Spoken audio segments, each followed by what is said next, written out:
여러분 모두 안녕하세요. 제가 사는 위치는 정확히 말씀드릴 수 없지만 저는 서울에 살고 있는 30대 초반의 미혼 여성입니다. 저는 사실 어린 시절 부모를 잃고 고아로 자라 힘든 인생을 살았었습니다. 부모가 없이 홀로 세상을 살아간다는 게 그렇게 고달프고 힘든 일인지 알지 못했어요. 하지만 그런 저를 더 가슴 아프게 했던 것은 제가 결혼을 약속한 예비 남편을 만난 후부터였습니다. 예비 시모가 제가 간호사에 부모가 없는 고아란 사실에 저를 무시하며 엄청 괴롭혔거든요. 예비 시모는 사회생활을 하며 직장을 다니고 있었는데 잘난 본인의 직업에 비해 제가 하는 일이나 고아란 처지가 마음에 들지 않았던 겁니다. 하지만 저에게 뜻밖의 사건이 일어나며 제 앞에서 잘난 척만 하던 콧대 높은 예비 시모가 제 앞에서 창피란 창피는 다 당하며 무릎을 꿇고 저에게 매달리는 일이 생깁니다.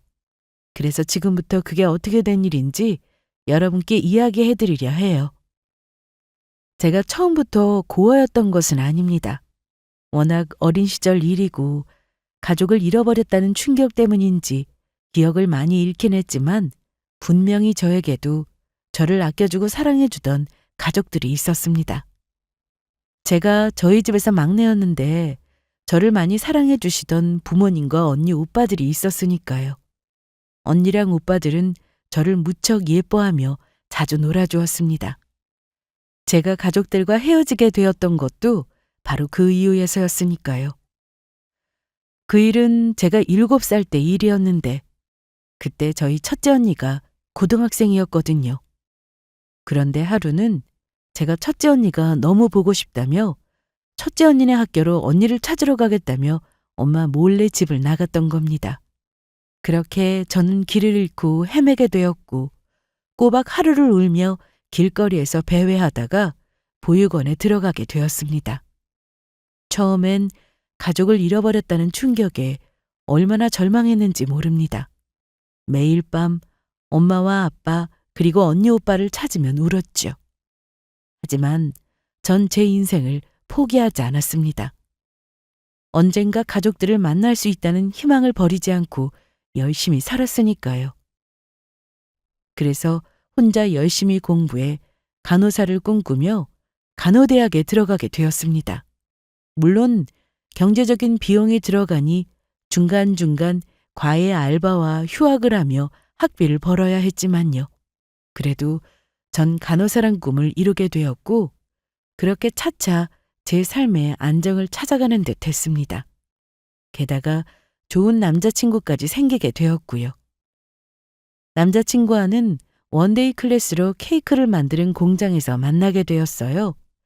저는 손으로 만드는 것을 좋아했는데 그곳에서 엄마 생일 케이크를 만들고 싶다며 찾아온 남자친구와 만나 서로 첫눈에 반하게 된 것이죠.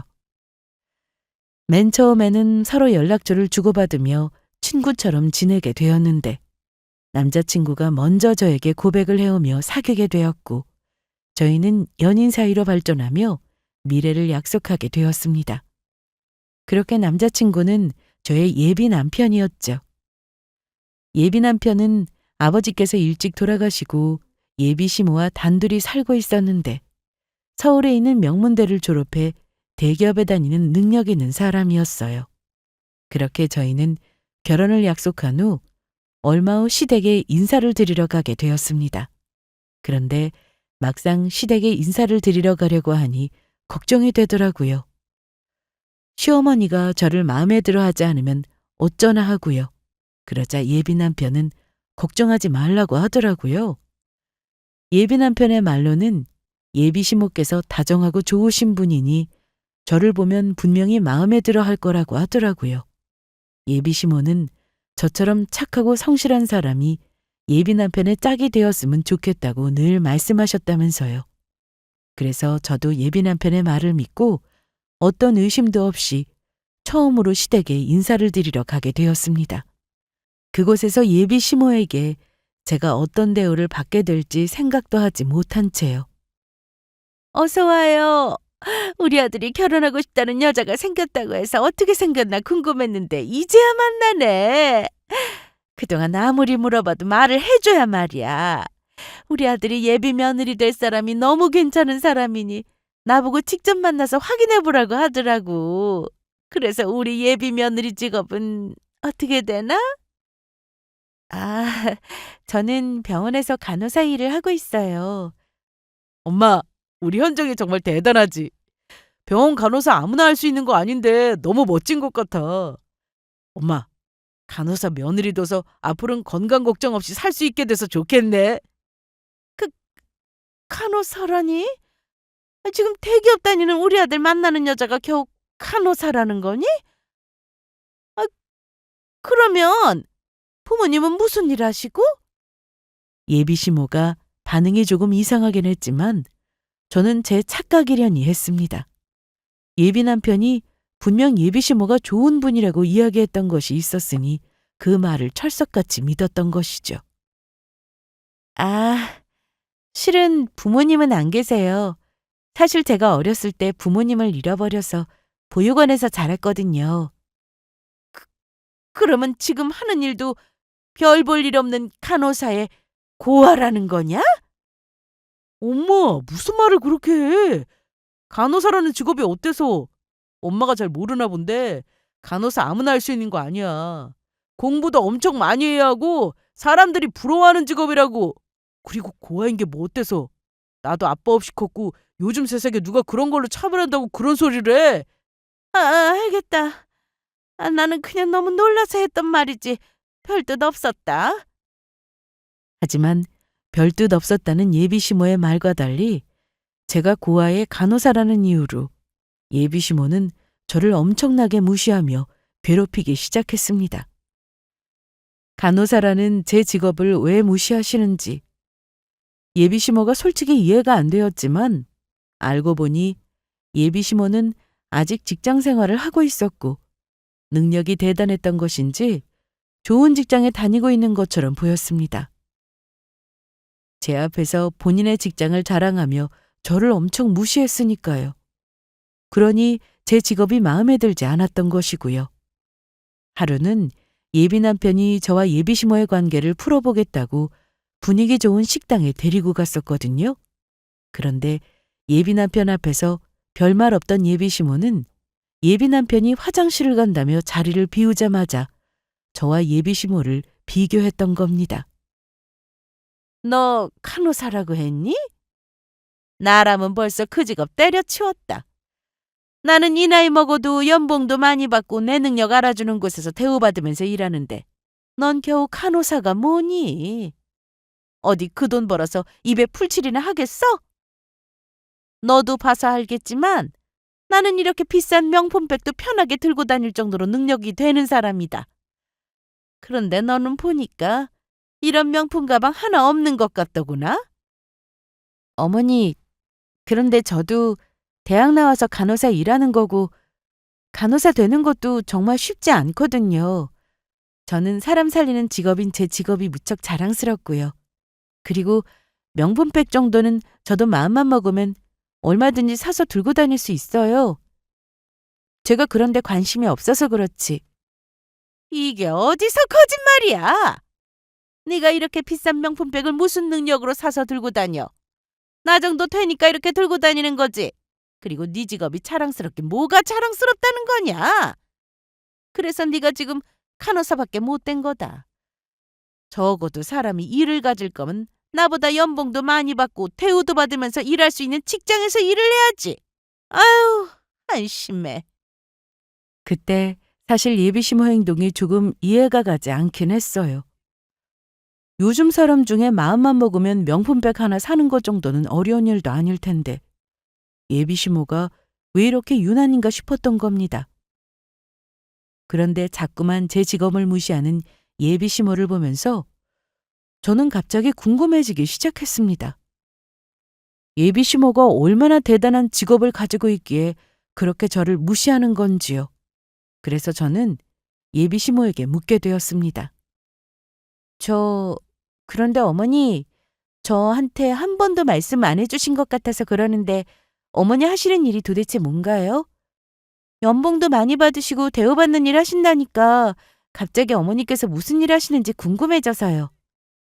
그, 그것까지는 네가 알 필요는 없고. 아무튼 너보다 훨씬 돈도 많이 받고 대우 좋은 데서 일하고 있으니까 너나 잘하도록 해라. 간호사야. 내 직업에 비하면 정말 팔끝도 못 따라가는 것만 알고. 예비시모가 무슨 일을 하는지 궁금하긴 했지만 말하고 싶어 하지 않는데 굳이 묻는 것도 그렇고 그래서 예비시모의 직업을 알아내는 일은 포기하게 되었습니다. 어차피 결혼하면 자연적으로 알게 될 일이었으니까요. 하지만 저는 그때부터 심각하게 고민을 하게 되었어요. 예비시모가 제가 간호사에 고하라는 것도 마음에 들어 하지 않고 있는데 아무리 제가 예비 남편을 사랑한다고 한들 결혼하는 것이 맞는 건가 싶은 거죠. 저는 어린 시절부터 가족 없이 자라서 그런지 예비시모와도 가족이 되어 잘 지내고 싶었지만 전혀 그럴 수 없을 것 같았거든요. 게다가 저를 대하는 예비시모의 행동도 저를 힘들게 했고요. 그래서 예비 남편과 단둘이 만났을 때 솔직한 제 심정을 이야기하게 되었죠. 자기야, 우리 이대로 결혼하는 게 정말 맞는 걸까? 어머님께서 저렇게 반대하시는데 나 자기랑 행복하게 살 자신이 없어. 자기야, 걱정하지 마. 자기 곁에는 내가 있잖아. 그리고 엄마가 계속 저러시면 나도 다 방법이 있어. 방법이라니? 어떤 거? 만약 엄마가 계속 우리 결혼 못마땅해 여기시면 나 엄마 말고 자기 선택할 거야. 내가 엄마 비위 맞추려고 결혼하는 것도 아니고 내 인생이 있는데 평생 엄마한테 얽매여 살 수는 없는 거잖아. 그래서 엄마가 계속 자기 못 살게 굴고 힘들게 하면 나 엄마 얼굴 안 보려고 살려고. 나도 엄마가 아무 이유 없이 자기 괴롭히는 거 더는 못 보겠어. 그러니까 자기야, 내가 어떻게든 엄마 마음 돌릴 생각이니까 아무 걱정하지 말고 나만 믿고 따라와. 알겠지? 알았어. 그러면 나 자기만 믿고 있을게. 예비시모의 마음을 어떻게든 돌리겠다는 말에 저는 예비 남편의 말을 믿고 한번 기다려보자 싶었어요. 바로 그 일이 있기 전까지는요. 예비시모가 도저히 제가 참을 수 없는 행동을 저질러 버렸던 겁니다. 예비 남편의 부탁에 저에게 한번 기회를 줘보겠다며 예비시모가 저를 따로 밖으로 불러냈던 겁니다. 예비 남편이 저랑 예비시모 맛있는 거 사 먹으라며 용돈까지 줬다면서요. 그런데 예비시모는 저를 보자마자 어린 시절 헤어진 제 부모님을 욕하기 시작했던 겁니다. 아무리 네가 어린 시절 부모를 잃어버려서 보육원에서 자랐다지만 하나를 보면 열을 안다고. 너를 보니 네 부모가 어땠을지 뻔히 보이는구나. 피는 못 속인다고. 네가 지금 겨우 간호사 일밖에 못하고 있는 거 보니까 네 부모도 너처럼 머리도 나쁘고 멍청했을 거다. 그러니까 어린 새끼도 잃어버려서 보육원에서 살게 했겠지. 얼마나 사람이 모자라면 자식을 잃어버릴 수도 있는 거냐? 내가 새끼 잃어버렸으면 나 같으면 벌써 확 혀 깨물고 죽어버렸을 거다. 차라리 그런 부모는 없는 게 낫지. 있어봤자 무슨 도움이 되겠어? 어머니, 제가 마음에 들지 않는 건 알겠는데 그래도 정도껏 하시죠. 아무리 어머니라도 저희 부모님 함부로 욕하는 건 참을 수 없으니까. 니까지게 참지 않으면 어떻게 할 건데? 솔직히 나 정도 교양 있고 경우 있는 사람이라 고아의 간호사 일하는 너 같은 것도 며느리로 받아주려고 하는 거지. 다른 사람 같으면 어림도 없다. 그리고 이게 지금 포르장머리 없이 누구 앞에서 큰 소리야? 네가 자란 보육원에서 그렇게 가르치든 어른들 앞에서 그렇게 경우 없이 파락파락 대들라고? 예, 그렇게 가르치던데요. 무식해서 사람 면전에다가 욕하면서 헛소리하는 사람 있으면 참지 말라고요. 너 지금 뭐라 그랬어? 감히 나한테 무식이라고 한 거냐? 네, 어머니 지금 하는 행동이 너무 무식하게 보여서 무식하다고 말씀 좀 드렸어요. 제 앞에 매번 기품이니 교양이냐는 소리 하시면서 지금 사람 면전에 대고 남의 부모 욕하는 게 어머니 보시기에는 기품 있고 교양 있는 것처럼 보이세요? 그리고 저도 더는 참을 수 없을 것 같아 아무래도 여기서 끝을 내야겠네요. 끝을 내다니? 무슨 끝을 내겠다는 건데? 아줌마, 아직도 내가 하는 소리가 무슨 소린지 모르겠어? 내 시모델 아줌마가 하도 천박하고 경우 없어서 이 결혼 안 하고 끝내겠다는 소리야. 막말로 내가 뭐가 부족해서 내 부모 욕하는 이런 소리 들으면서 결혼을 해야 하는데 다른 건 몰라도 내가 우리 부모님 욕하는 건 절대 못 참거든? 그리고 아줌마 정신 차려. 아줌마 아들만 서울에 있는 좋은 대학 나온 거 아니고 나도 반에서 1, 2등 하면서 서울에 있는 좋은 대학 나왔고 어디 가서 내가 간호사라고 하면 좋은 직업 가졌다면서 다들 부러워해. 사람 살리는 내 직업이 나는 자랑스러워. 그러니까 나는 여기서 그만 빠져줄 테니까 아줌만 그 더러운 성질에 무식한 행동 받아줄 수 있는 며느리 있으면 찾아서 잘 살아봐. 내 평생 살면서 당신처럼 최악인 인간은 처음이다. 어디 잘 먹고 잘 살아봐. 아줌마야말로 내 시어머니 될 자격이 없어서 내가 여기서 끝내는 거야. 예비 시모에게 저는 그렇게 영원히 끝을 고하며 바로 자리에서 일어났어요. 그러자 제 말에 악이 받쳤는지 예비 시모가 노발대발 난리가 났더라고요. 뭐라고? 야! 너 거기서! 당장 나한테 잘못했다고 사과해!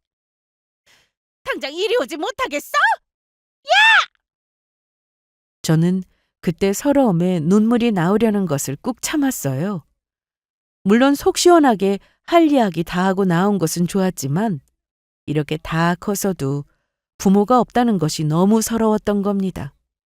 결국 저는 그렇게 예비 남편과 작별을 고하며 끝내게 되었습니다. 예비 남편이 저를 잡아보려 했지만 막무가내 예비 시모를 보며 예비 남편과 결혼해서 도저히 잘 살 자신이 없었으니까요. 더군다나 예비 시모가 얼마나 대단한 직업을 가진 사람인지는 모르겠지만 사람을 직업으로만 판단하며 제 직업을 무시해오는 예비 시모를 보며 그런 사람을 시모로 모시고 산다는 생각만 해도 숨이 턱 막혀왔으니까요. 그러던 중 제가 예상치 못한 일이 벌어지고 맙니다. 마침내 일이 터지고 만 것이죠. 제가 병원에서 근무를 마치고 퇴근하려고 하는데 병원 앞에서 예비 시모가 저를 기다리고 있던 겁니다. 예비 시모는 저를 보자마자 갑자기 제 머리채를 잡으며 난리를 피우기 시작했죠. 너 이 꽃뱀 같은 년! 너 이거 어떻게 할 거야? 너 때문에 우리 아들 집 나가서 다시는 내 얼굴 안 보겠다고 하는데 이걸 어떻게 할 거냐고! 지금 내 전화도 안 받고 계속 날 피하고 있다고. 네가 그런 거지? 네가 우리 아들한테 시켜서 집도 나가게 만들고 나랑 연락도 끊어버리라고 그렇게 꼬드긴 거지? 당장 우리 아들한테 연락해. 당장 연락해서 집에 들어오라고 하라고!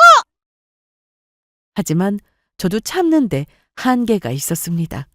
그래서 전 제 머리채를 잡고 있던 예비 시모를 뿌리치며 이야기했죠. 이 아줌마가 보자 하니까 미쳤나? 이 정신 나간 아줌마야.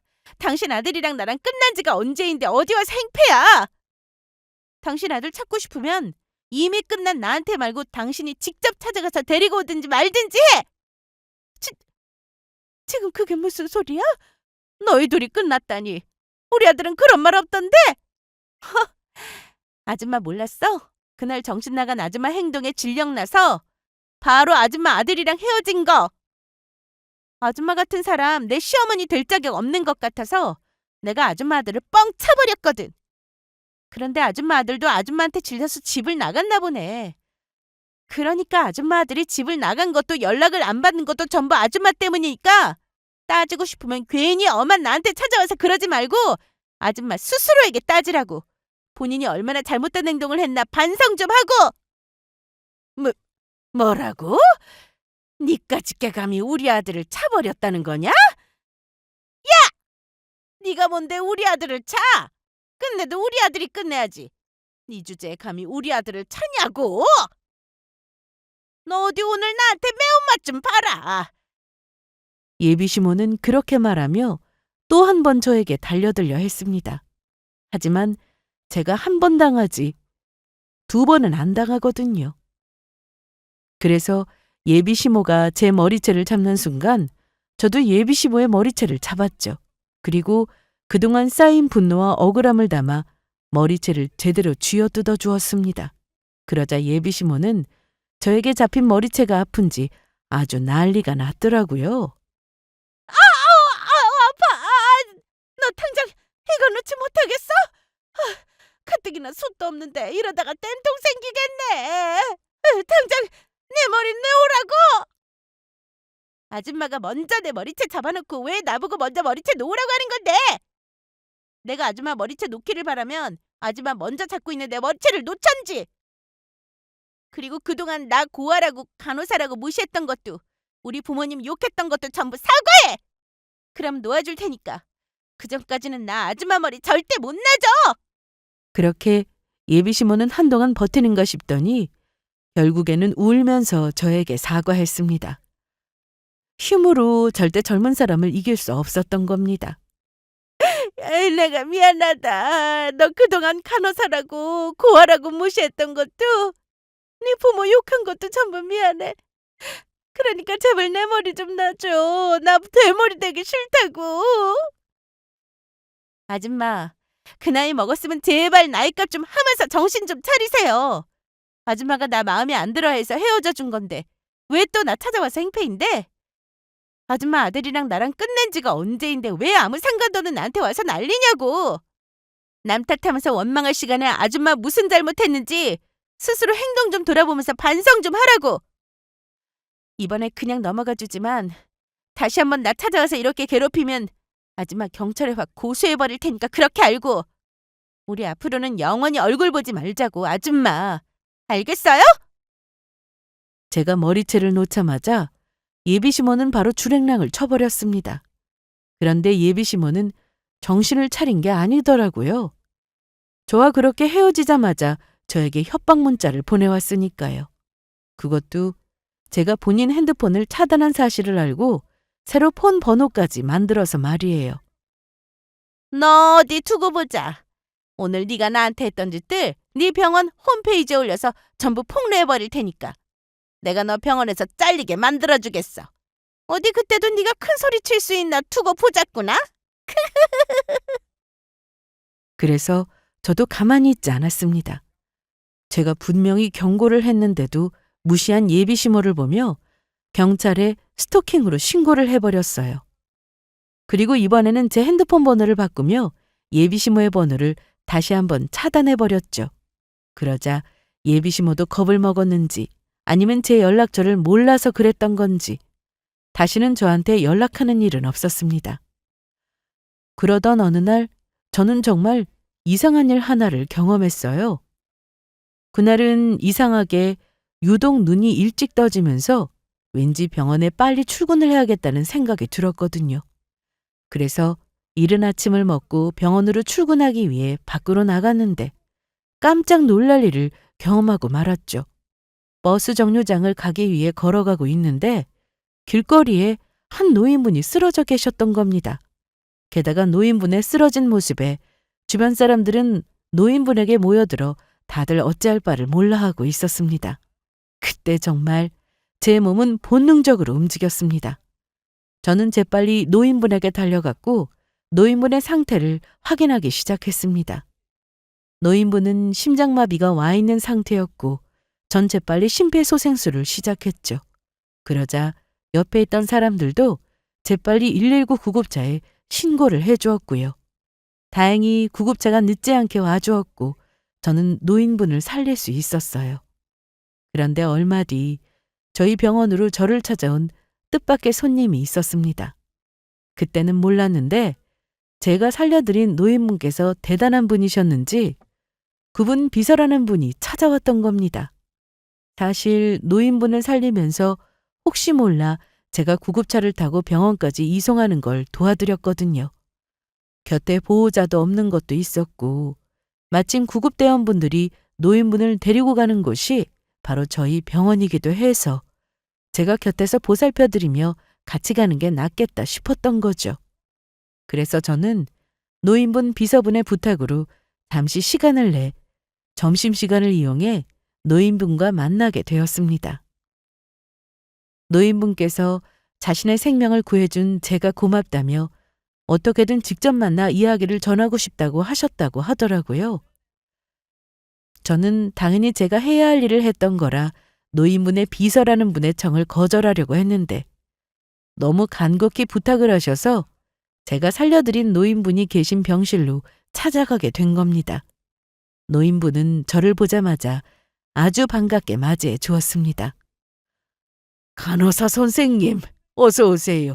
선생님을 꼭 한 번은 만나보고 싶었습니다. 이렇게 제 목숨을 살려줘서 고마워요. 제가 꼭 만나야 할 사람이 있는데 간호사 선생님 아니었으면 그 만나고 싶던 사람도 못 만나고 저 세상으로 갈 뻔했습니다. 아니에요. 응당 제가 해야 할 일을 한 것뿐인걸요. 제가 아니더라도 다른 사람들도 분명히 그렇게 했을 거예요. 그리고 제가 선생님보다 나이도 한참 어린 것 같은데 말씀 편하게 하세요. 이제 보니 간호사 선생님 참 겸손하고 마음씨도 착하시군요. 그러면 제가 말 좀 편하게 하겠습니다.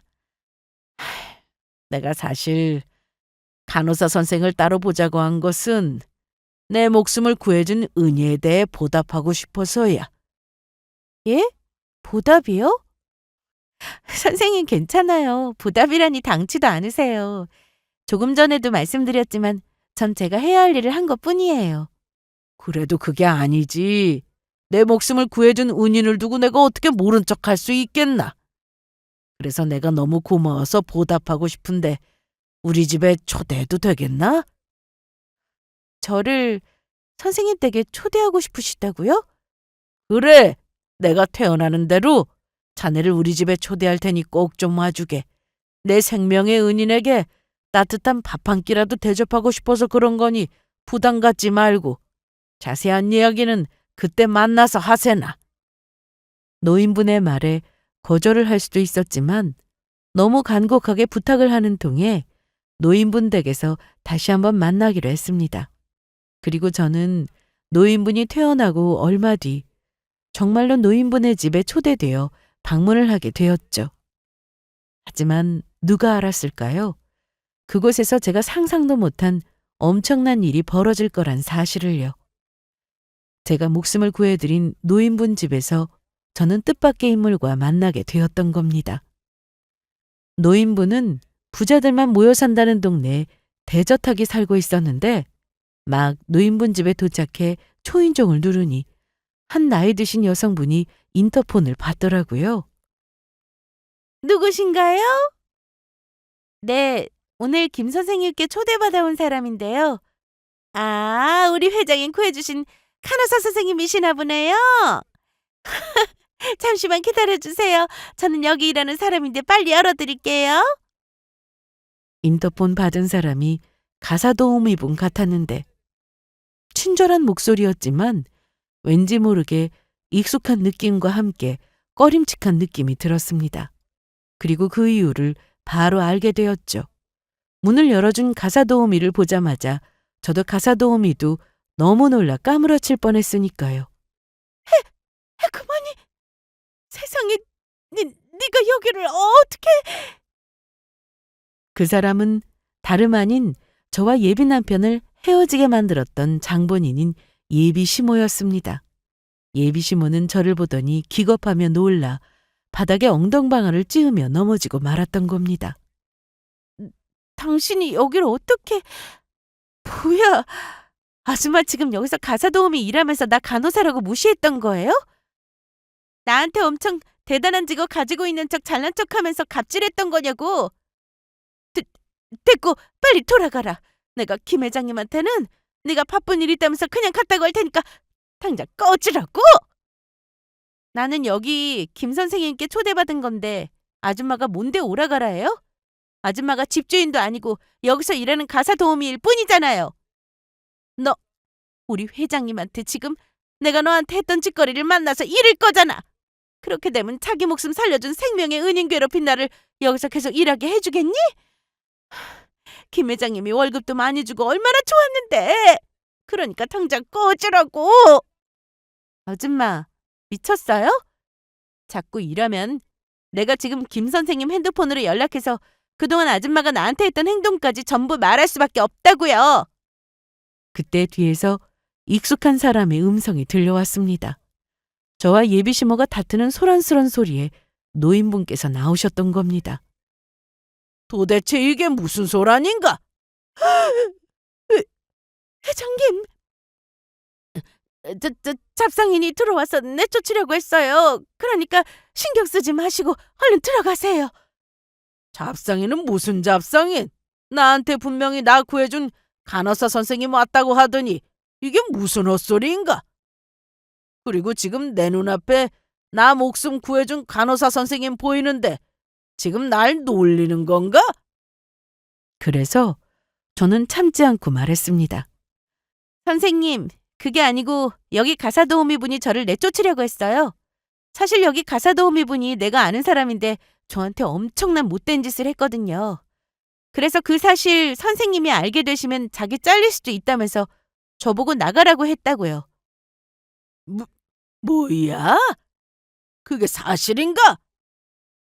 정여사, 자네가 뭔데 내 생명의 은인을 내쫓으려 한다는 건가? 그리고 도대체 내 생명의 은인에게 무슨 나쁜 짓을 했던 거야? 노인분의 말에 예비시모는 안절부절 못하며 눈치를 보기 시작했고, 그래서 제가 이야기했습니다. 사실은 여기 가사도우미 분 아들이랑 저랑 많이 사랑하는 사이였어요. 그런데 저보고 별 볼 일 없는 간호사에다가 고하라며 마음에 안 든다고 당신 아들이랑 헤어지라고 하더라고요. 저희 부모님이 멍청해서 제가 간호사밖에 못된 거라며 저희 부모님 욕까지 하면서요. 자기 아들은 대기업 다니는 잘 나가는 사람인데다 본인도 엄청나게 잘 나가는 직업 가지고 있다면서 저보고 수준이 안 맞는다고 했다고요. 그게 사실인가? 직업이 귀천이 어디 있으며 날 살려준 생명의 은인에게 감히 수준이 안 맞는다고 했어? 그렇게 따지면 정여사 자네 집은 뭐 볼 게 있다고 그런 헛소리를 한 건가? 정여사 자네는 아웃이야. 내일부터 우리 집에서 일하러 올 필요 없네. 회장님, 제가 잘못했습니다. 그러니까 제발 한 번만 봐주세요. 다 필요 없어. 집안 형편이 어렵다고 해서 일 못해도 봐주면서 데리고 있었더니 지 주제도 모르고 밖에서는 사람 우습게 보며 헛짓거리를 하고 다녔어. 아들이 대기업 다녀서 못 먹고 살 형편도 아니었으면서 그동안 우리 집에서 쫓겨나지 않으려고 거짓말하고 다녔던 건가? 아이, 그게 아니고 제가 아들 몰래 주식을 했다가 빚을 많이 져서 저 그 빚을 다 갚아야 합니다. 우리 아들이 알면 저 정말로 안 보려고 할 거라고요. 전부 자업자득이지? 내가 다른 사람 무시하면 나도 당할 수도 있다는 생각을 왜 못해? 사람 불러 내쫓기 전에 당장 나가! 그러자 예비시모 저의 팔을 붙잡고 매달렸습니다. 현정아, 내가 미안하다. 우리 아들이랑 결혼 다시 허락해 줄 테니까 제발 회장님한테 말해서 나 좀 써달라고 하면 안 될까? 나 좀 살려줘!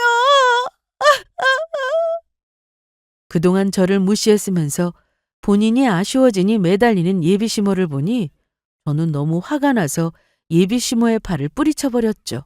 그러자 제가 손목에 차고 있던 스마트워치가 풀어지며 제 손목에 있던 반점이 밖으로 드러나게 되었습니다. 제가 어렸을 때부터 가지고 있던 것으로 푸른색의 눈사람 모양의 반점이었는데 제가 차고 있던 스마트워치가 굵어서 보이지 않았던 겁니다. 그런데 제 손목에 난 눈사람 모양의 푸른 반점을 보더니 노인분이 갑자기 제 손목을 잡으면서 놀라서 묻는 것이었습니다. 자네 그 반점은 언제부터 있었던 건가? 혹시 어릴 때부터 가지고 있었던 건가?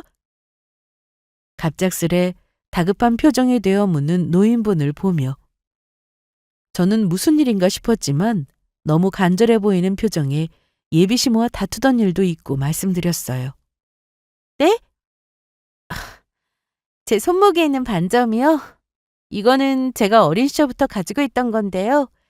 반점이 커서 어린 시절에 동네 아이들한테 놀림 많이 당했었는데 그럴 때면 엄마랑 아빠가 제 반점은 귀여운 눈사람 닮았다면서 나중에 저에게 큰 행운을 꼭 가져다 줄 거라고 했어요. 뭐라고? 부모님이 눈사람을 닮았다고 나중에 큰 행운을 가져다 줄 거라고 했다고? 그러면 또 다른 건 혹시 부모님에 대해 기억나는 건 더 없는 건가? 사실은 제가 저희 집 늦둥이를 태어났어요.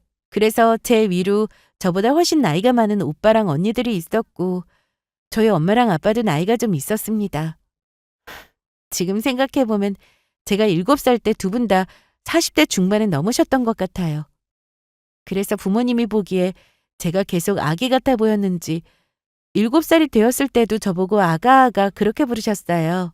덩달아 오빠랑 언니들도 절 그렇게 불렀고요. 아, 아가? 간호사 선생님 지금 아가라고 했나? 네, 그런데요? 그런데 선생님, 아까부터 왜 저희 부모님 이야기는 자꾸 물으시는 건가요? 그때였습니다. 노인분이 갑자기 제 두 손을 붙잡고 울기 시작했던 겁니다. 시연아, 너 내 딸 시연이 맞는 거지? 내가 널 얼마나 찾아 헤맸었는데 아빠가 네가 얼마나 보고 싶었는데. 예? 저기 죄송한데 그게 무슨 말씀인지. 시연아, 아직도 모르겠어? 내가 네 아빠다. 우리 아가. 아빠가 못 본 사이에 이렇게 다 커서 훌륭한 간호사도 되고 우리 딸 정말 장하네. 아빠가 우리 딸 곁에서 크는 것도 보고 그러질 못해서 정말 미안해. 혼자 이 험한 세상 살아가느라 얼마나 힘들었어. 그게 무슨 말씀이세요? 그러면 선생님이 저희 아빠라는 말씀이세요? 정말로 저희 아빠 맞아요? 제 이름이 시연이고요? 그래 이 녀석아. 내가 네 아빠다. 시연아, 앞으로는 걱정하지 마. 아빠랑 엄마가 그리고 네 오빠랑 언니들이 전부 널 지켜줄 테니까. 그 말에 저는 다급히 제 지갑을 꺼냈습니다. 그리고 떨리는 손으로 지갑 안에 들어있던 사진 한 장을 노인분께 보여드렸죠. 바로 제가 어릴 적 보육원에 들어갔을 당시 사진이었어요. 그러면 이 사진 좀 봐주시겠어요? 어릴 적 제 사진인데 제가 정말 선생님 딸이 맞는지 확인 좀 해주세요. 그러자 선생님은 제가 준 사진을 확인하셨고 저를 부둥켜 안으셨습니다. 아이고, 이렇게 내 딸이 눈앞에 있는데도 못 알아보고. 시연아, 너는 확실한 내 딸이 맞다. 네가 입고 있는 원피스도 이 아빠가 네 생일 때 사준 거다. 그러면 선생님이 정말로 제 아빠가 맞는다는 말씀이세요? 그러면 혹시 병원에서 꼭 만나야 할 사람이 있어서 아직 죽으면 안 된다고 했던 말씀이 절 두고 하셨던 말씀이었어요? 아빠, 너무너무 보고 싶었어요. 제가 보고 싶어서 매일 밤 얼마나 울었는지 몰라요. 그래, 우리 딸 얼굴도 아직 못 봤는데 아빠가 어떻게 떠나? 아빠가 미안해.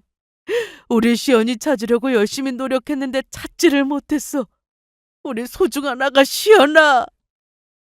저와 아빠는 그렇게 서로를 부둥켜 안고 울었습니다. 그런데 그때 눈치 없이 끼어드는 사람이 있었죠. 바로 예비 시모 말이에요. 제가 자기가 일하던 회장님의 딸이라는 것을 알자마자 180도 태도가 돌변했던 겁니다. 이게 무슨 소리야? 그러면 현정이 네가 지금 우리 회장님 딸이라는 소리냐? 그런데 지금까지 그것도 모르고 내가 현정이 날 간호사라고 구하라고 무시하면서 우리 아들이랑 결혼을 반대한 거고? 아니야, 이럴 순 없어. 현정아, 내가 정말로 잘못했다. 그러니까 제발 우리 아들이랑 결혼해다오. 내 다시는 너 구박도 안 하고 네가 시키는 거 뭐든 다 할 테니까 제발 우리 아들이랑 결혼해줘. 하지만 예비 시모의 말에 답을 한 건 제가 아니었어요. 그동안 예비 시모가 자기 아들과 결혼을 못하게 하려고 제 직업과 부모까지 들먹이며 괴롭혔던 사실에 분노한 저희 아빠였습니다. 내가 미쳤다고 그동안 우리 딸 괴롭힌 너 같은 것한테 귀한 내 딸을 며느리로 줄 것 같아? 너처럼 사람 직업이랑 환경만 보고 무시하는 되먹지 못한 쓰레기는 내 딸 시험이 될 자격이 없어. 우리 집에서 월급 받으면서 사는 주제. 감히 주제도 모르고 감히 누굴 무시하려고 들어? 아이고 회장님, 제가 잘못했어요. 현정이가 귀한 집 딸인지도 모르고 함부로 굴어서 죄송합니다. 그래도 이대로 잘 사는 집 며느리를 놓칠 수 없습니다. 내 생에 또 언제 이런 기회가 온다고 부잣집 며느리를 놓칩니까? 닥쳐, 이 정신 나간 여편네야. 거기 최기사 있나? 이 정신 나간 여자 당장 우리 집에서 내쫓게. 안 나가면 경찰을 불러도 좋아. 결국 예비 시모는 사람들의 손에 이끌려 저희 집에서 쫓겨나게 되었습니다. 예비 시모는 저희 집에서 쫓겨나면서도 어떻게든 저를 잡으려고 발버둥을 치더라고요. 현정아, 내가 잘못했다. 제발 마음 좀 돌려다오. 내가 내 복을 쳐다니 억울해 죽겠네. 약올래 죽겠어. 예비 시모는 제 화에 못 이겨 기절까지 했습니다. 그래서 결국 119 구급차에 실려 병원까지 가게 되었는데 제법 충격이 컸었는데 기절한 채 구급차 안에서 용변 실수까지 한 것 같더라고요.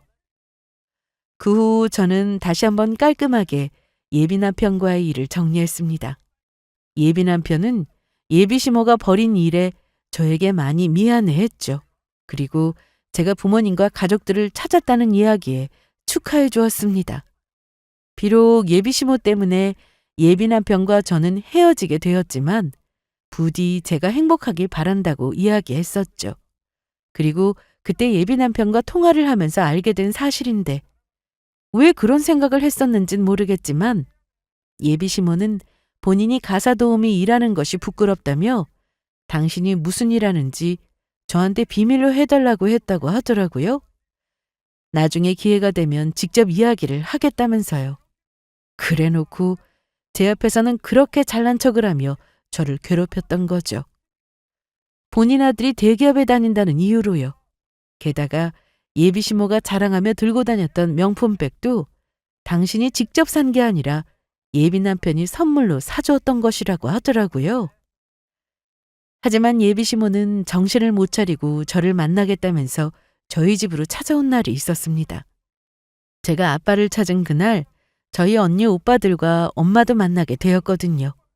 언니 오빠들은 전부 나이가 있으니 결혼을 해서 독립해 가정을 꾸리며 아빠의 사업을 도와주고 있었습니다. 언니 오빠들은 저를 보자 막내 동생을 찾았다면서 얼마나 기뻐했는지 몰라요. 그리고 가장 기뻐한 것은 바로 저의 아빠와 엄마였습니다. 그날 집에 계셨던 엄마는 저를 보자마자 품에 안고 펑펑 울었습니다. 저도 마찬가지였고요. 그리고 전 바로 그날 제 짐을 싸서 진짜 저희 집인 부모님 집에 들어가 살게 되었고요. 그리고 그 사실을 안 예비 시모가 저를 만나 마음을 돌리겠다면서 찾아왔던 거죠.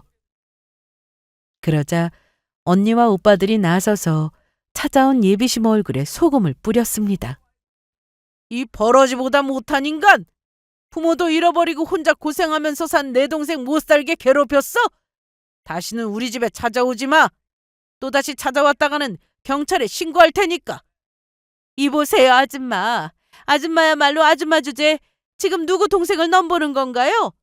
사람 조건이 전부라고 생각하지는 않지만 아줌마는 조건만 보는 사람이니 아줌마 수준에 맞게 내가 이야기해 줄게. 아줌마네 수준, 우리 집 수준에 비하면 아주 질 떨어지는 하급이거든? 특히 사람 살리는 간호사인 대단한 직업 가진 내 동생 아까워서 절대로 아줌마 아들한테 못 주니까 아줌마 수준에 맞는 며느리를 알아보도록 해. 다시 한번 내 동생 주변에 얼쩡거리기만 해봐. 그때는 정말 내가 인생의 쓴맛을 보여줄 테니까. 이 나이 먹었으면 나이값 좀 하고 살라고. 다음번에는 사람을 무시하려거든 좀 제대로 알아보고 무시하고. 괜한 엄한 사람 무시했다가 내 인생 정나게 생겼네. 그때 내가 현정이 무시하지만 하지 않고 잘해줬어도 지금 나도 떵떵거리고 살 수 있을 텐데. 아이고 배야, 아이고 배 아파. 그렇게 예비 시모는 저희 언니 오빠들에게 호되게 혼이 나며 저희 집 앞에서 쫓겨났습니다. 하지만 예비시모의 불행은 거기서 끝이 아니었어요. 예비 남편의 지인을 통해 들은 소식인데 예비 남편에게 증권을 하다가 빚을 진 것을 들킨 데다 이미 예비시모에게 질릴 대로 질린 예비 남편이 예비시모와 함께 결혼을 선언해버린 것 같더라고요. 예비시모도 결국 빚을 갚지 못해 살던 집을 팔아 단칸방짜리 옥탑방으로 이사를 가게 되었고요. 게다가 예비시모는 저희 병원에 고발까지 당한 상황이었습니다. 저에게 예비 남편과 헤어지라며 저희 병원에 찾아와 저의 머리채를 잡은 뒤 저희 병원 게시판에 시모가 진짜로 여러 번 협박글을 올렸더라고요. 저를 자르지 않으면 병원에 불질러 버리겠다고 하면서 저희 병원 원장님을 가만두지 않겠다고요. 그래서 그걸 보고 화가 난 병원에서 예비시모를 고소해버린 것 같았습니다.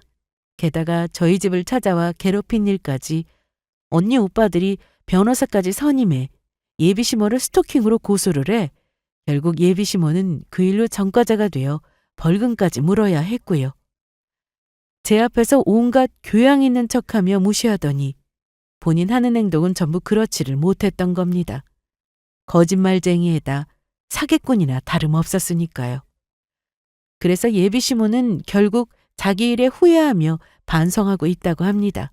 게다가 예비 남편이 연을 끊은 데다 부자 며느리까지 놓쳤다는 충격으로 정신치료를 받는 중이라고 해요. 그리고 저는 가족들을 만나 행복하게 잘 살고 있습니다.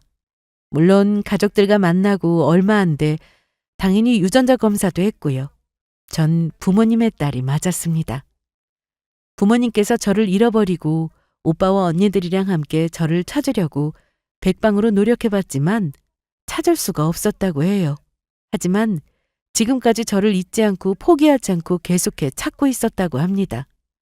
저는 사실 가족들을 찾기 위해 정부 기관에서 하는 유전자 등록까지 했었는데 부모님도 저를 찾기 위해 등록을 했다고 했는데 중간에 무슨 착오가 생겼는지 서로 찾을 수 없었던 것 같아요.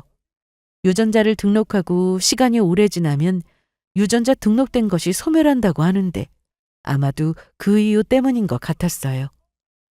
그래서 지금부터 헤어진 시간만큼 부모님과 그리고 언니 오빠들과 함께 행복한 시간을 보내려 합니다. 부모님은 그동안 해주지 못했던 것을 저에게 전부 해주겠다고 벼르고 계세요. 저도 그동안 부모님께 해드리지 못한 효도 잔뜩 해드리려고요. 가족들과 다시 만나기까지 많은 시간이 걸리긴 했지만 기적과 같은 인연으로 다시 가족들을 만나게 된 것만으로도 감사한 마음입니다. 앞으로도 가족들과 행복하게 잘 살아갈게요. 여러분들도 모두 행복하고 건강하길 기원하겠습니다.